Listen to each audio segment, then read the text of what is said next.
All right, we're gonna keep it moving. So my next guest, Lindsey E. Murphy, she's the CEO of Murph Media. She also runs a great YouTube series called Crazy Aunt Lindsey, where she teaches science. She's basically the new Bill Nye for Portland. Guys, I'm gonna introduce you to a video, and we got that queued up. Let's get it right now.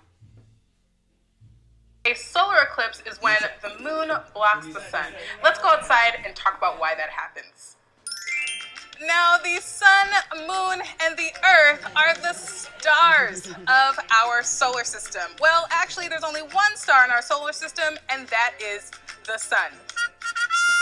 The sun is the largest and the only star in our solar system. Now, I like to think of the solar system as like a party, and people like to do what at parties?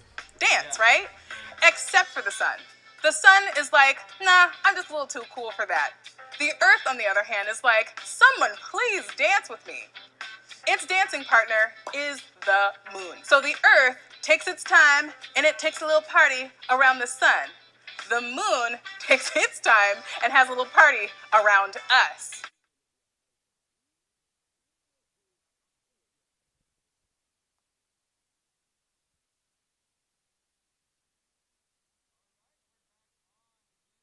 Murphy, come on in.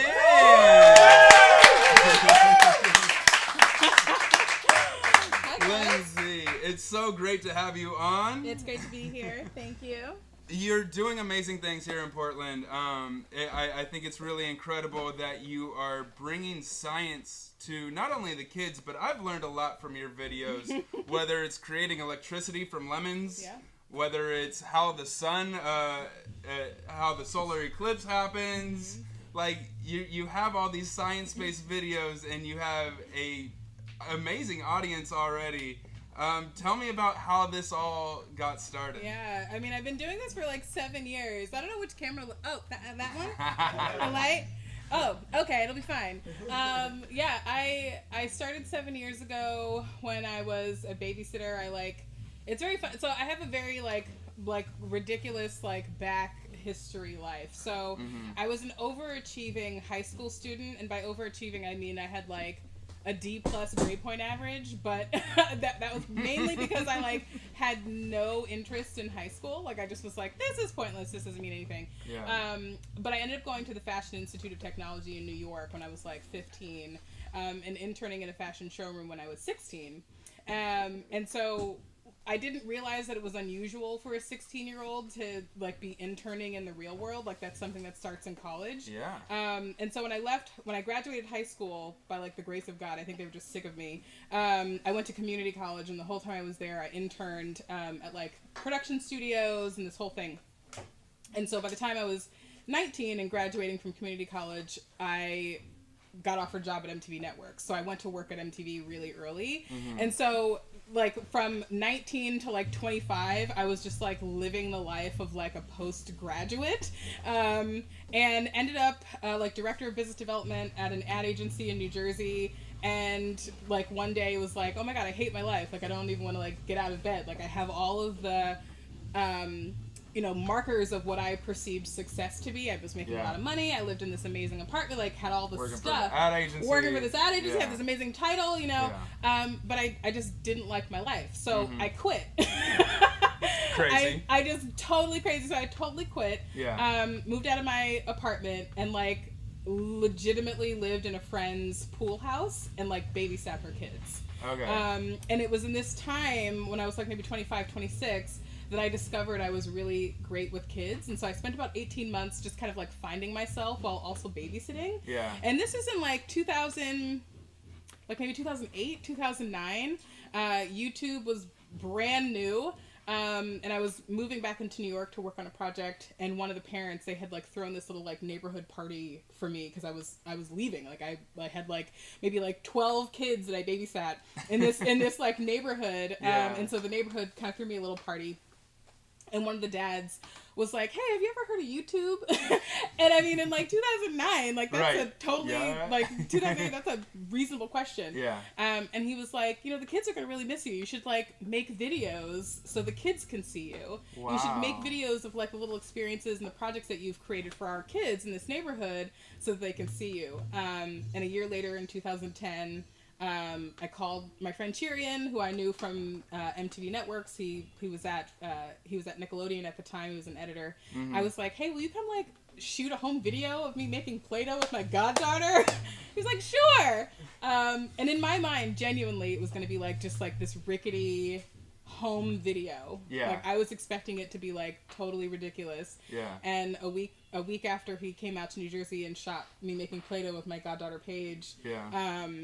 He sent me this file and it had music and it was edited, like all of this like magical stuff, and I was like, what? So yeah, that's how it started 7 years ago. And I love it. Crazy Aunt Lindsey. Yep. If you guys are on YouTube, look up Crazy Aunt Lindsey. One of your most recent episodes is about making ice cream, and you talk about not only the molecular structures of making ice cream, but you talk about the history of ice cream, and also introducing something that I love is the African American history. Oh yeah. Of the inventor of the ice cream scoop. Yes, not Louis Latimer. That's this week. Alfred Crowley. Alfred Crowley, yeah. Yeah, and he's the first African American in America who had a patent. So he's the first in Pittsburgh, but he's like one of the first in the country to hold a patent. And it's so funny because like back then, like I think the first patent was awarded in like late 1700s, early 1800s. Yeah. And like it was really interesting because to file a patent, you didn't necessarily need to know how to read, but you needed to know how to draw. Yeah. But back then, like people were owned by people. So if you were to submit a patent for something that you invented, you, like as an African American, as a black person, you probably weren't going to submit it yourself. Yeah. But the person who owned you is the person who had the rights to that. Interesting. We don't actually know what African American is the first person to own a patent because there was really no way to know who invented what. But that's deep. That's a little bit too deep for this live show. A little too deep. Lindsey Murphy, you are now running Murph Media. Yep. Tell us a bit about that and about some of the ambitions you want to find with Murph Media. So my goal is to do for Portland what Oprah did for Chicago. Dope.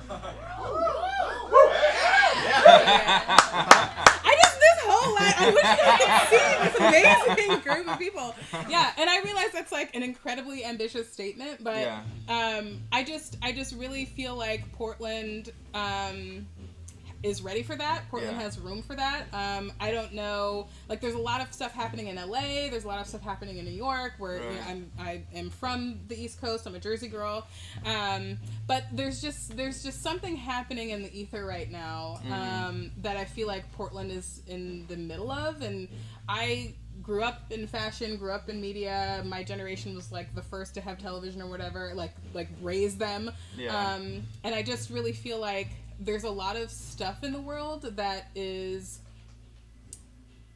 like it's to an end. Like we're like there's so many things in the world that are trying to like, you know, shape the way people think, sell a product, and I just really just want to spread love with what I'm doing. That's awesome. And I just really feel like that is what Murph Media is about. I mean, if I had to come up with a coin for Murph Media, it's content from the heart. I just really want to like help grow a generation of people that are empathetic and compassionate and having fun, and just like understanding the world around them a little better. Lindsey, you absolutely have my back in everything you pursue. With all the media we're consuming now, like I just think that there needs to be an aggressive approach to a more kind and loving media. So I'm all for it. Murph Media. Tell my audience how they could get in touch with you through social media. Let's see. You can find me at thefablab.com, but most importantly, youtube.com/crazyauntlindsey. Awesome. Instagram, Aunt Lindsey. But if you just want to follow me, like Lindsey, like normal Lindsey, which is pretty cool too, Lindsey E 525. Lindsey, thank you so much.